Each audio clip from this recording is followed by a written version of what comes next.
喺香港娛樂圈嘅漫長歲月裏，明星同經理人之間嘅合約糾紛時有發生，而張柏芝同前經理人余玉卿之間嘅呢場法律紛爭，無疑吸引咗眾多目光。呢時案件歷經波折，如今已是第3次喺香港高院開庭，每一個細節都牽動住大眾嘅神經。故事要由多年前講起。余玉卿呢位曾經喺娛樂圈有一定影響力嘅人物，同張柏芝結識後，基於一啲特殊關係開啟咗兩人嘅合作。余玉卿稱佢同張柏芝嘅爸爸係多年好友，張柏芝仲會親切咁稱佢做契爺。喺張柏芝早幾年遭遇低谷期時，佢形象受損，又經歷過離婚，生活陷入咗困境。當時張柏芝急需4000萬嚟處理買樓及物業交易嘅事，余玉卿心生憐憫，決定仗義相助，答應成為張柏芝嘅經理人，並預付咗4000萬嘅片酬。2011年7月，雙方簽咗一份為期8年嘅全球獨家經理人合約。呢份合約喺法律層面有着明確嘅規定，其中列明余玉卿係張柏芝唯一合法嘅經理人，意味住喺合約有效期內，張柏芝嘅演藝事務將全權由余玉卿負責。同時，余玉卿向張柏芝一次性支付咗4000萬嘅片酬，作為交換，張柏芝需要參與4部指定電影嘅拍攝。對於當時嘅張柏芝嚟講，呢筆4000萬無疑係一筆巨額資金，能夠解決佢面臨嘅燃眉之急。而對於余玉卿而言，佢或者期待憑藉張柏芝嘅影響力，喺娛樂圈獲得更多嘅商業回報。然而，事態並冇按照預期嘅方向發展。僅過咗1年，喺2012年5月，兩人又再簽咗張柏芝2部電影片約合約。呢份合約裏面，張柏芝嘅片酬係2000萬，而余玉卿當時支付咗276萬片酬作預付款。自此算落嚟，張柏芝一共收咗余玉卿4276萬嘅片酬。按照合約規定，佢一共要拍攝6部電影，本應係一段互利共贏嘅合作，卻冇想到後續引發咗一系列嘅風波。余玉卿喺支付咗巨額片酬後，卻發現張柏芝並冇按照合約履行電影合約義務。佢稱張柏芝喺收取咗片酬後，並冇參與原本約定好嘅電影拍攝工作。唔止咁，張柏芝仲違反咗經理人合約嘅相關規定。呢個令到余玉卿感到十分唔滿同憤怒。佢認為自己嘅權益受到咗嚴重侵害。喺多次溝通冇果後，余玉卿決定採取法律手段嚟維護自己嘅權益。2020年，余玉卿正式向張柏芝提起訴訟，向佢追討1000萬賠償。佢要求張柏芝賠償至少1276萬元，並且公開其2015年5月至2019年月份嘅收入賬目。呢個訴訟引起咗娛樂圈嘅廣泛關注，媒體紛紛報道，大眾亦對此事議論紛紛。不過，由於各種原因，呢時案件並冇立即開庭審理，直到2022年先正式喺高院開庭。第一次開庭嗰陣，雙方都派出咗專業嘅律師團隊，喺法庭上展開咗激烈嘅辯論。余玉卿一方提供咗大量嘅證據，包括合約文本、付款憑證等，試圖證明張柏芝確實存在違約行為。而張柏芝一方則對合約嘅真實性提出質疑，認為合約存在諸多問題。第一次開庭並冇得出最終嘅判決結果，案件進入咗漫長嘅排期審理階段。之後，案件又迎嚟咗第2次開庭。呢次雙方依舊各執一詞，互不相讓。余玉卿強調自己當初係基於信任同仗義先至同張柏芝簽合約並預付片酬，而張柏芝卻冇履行自己嘅義務，俾佢造成咗巨大嘅經濟損失。張柏芝一方則堅稱合約存在偽造嘅可能，冇第三方喺場見證，合約上嘅簽名亦可能係他人假冒。第2次開庭同樣冇解決到雙方嘅糾紛，案件繼續等待住第3次開庭嘅到來。時光流轉，終於迎嚟咗第3次開庭嘅日子。呢一日，香港高院外聚集咗眾多媒體記者，大家都期待住能夠獲取第一手嘅案件訊息。早上9點多，張柏芝搭乘保姆車緩緩駛向高院。由於太久冇喺香港公開露面，佢一現身就被媒體記者們團團包圍，閃光燈閃個不停，記者們紛紛大聲提問，希望喺佢口中得到一啲關於案件嘅回應。然而，張柏芝並冇駐足受訪，佢神情淡定，喺工作人員嘅護送下，直情走向高院。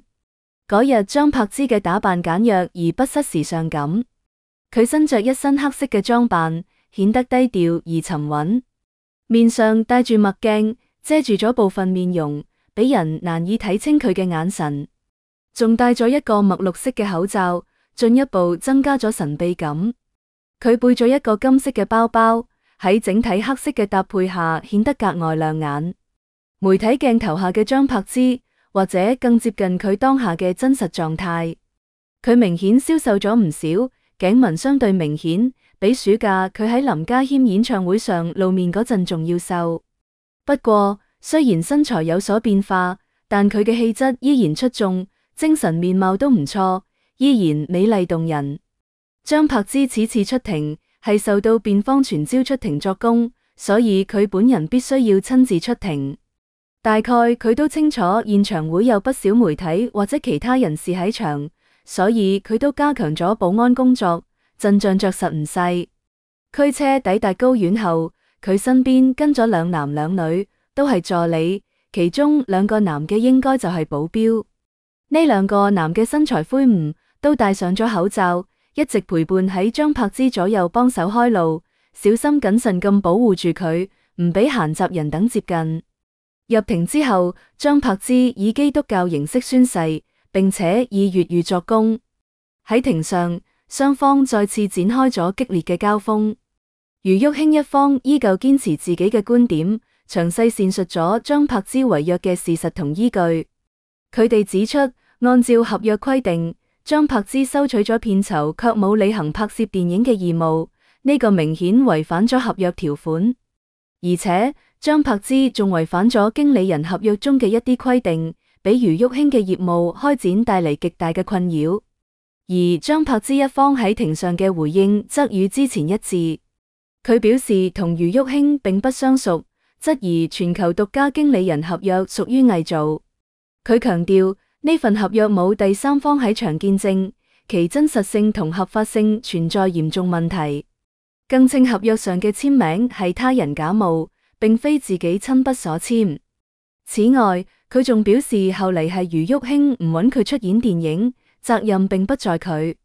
雙方喺庭上各執一詞，互不相讓，都試圖用各種理由同證據嚟支持自己嘅觀點。呢時案件背後，除咗法律層面嘅合約糾紛，仲隱藏住複雜嘅利益糾葛同情感因素。從利益角度睇，余玉卿預付咗巨額片酬，自然係希望憑藉張柏芝嘅演藝活動獲得相應嘅商業回報。而張柏芝收取咗片酬，卻冇履行合約義務，令到余玉卿嘅經濟利益受到直接損害。佢要求賠償同公開收入賬目，亦係為咗挽回自己嘅損失。從情感因素方面嚟講，余玉卿稱自己同張柏芝嘅爸爸係多年好友。張柏芝稱佢做契爺，佢當初係出於仗義相助先至同張柏芝合作。佢或者認為自己喺張柏芝困難嘅時候伸出咗援手，張柏芝應該感恩並履行合約。然而現實卻同佢預期嘅相差甚遠，呢種情感上嘅落差亦令到佢更加堅定咗通過法律手段解決問題嘅決心。而對於張柏芝嚟講，佢可能有着自己嘅考慮。佢質疑合約嘅真實性，或者係因為喺合作過程中出現咗一啲佢無法接受嘅情況。也許佢認為合約條款對自己不利，或者係喺簽訂合約時存在一啲不合理嘅因素。而且喺娛樂圈呢個複雜嘅環境中，明星同經紀人之間嘅關係往往受到多種因素嘅影響，利益分配、工作安排等都可能成為矛盾嘅導火索。目前呢時案件雙方各有理據，誰是誰非，亦只能由法院嚟判決。法院喺審理過程中，需要綜合考慮雙方提供嘅證據，包括合約文本、付款憑證、證人證言等，以確定合約嘅真實性同有效性，以及雙方係咪存在違約行為。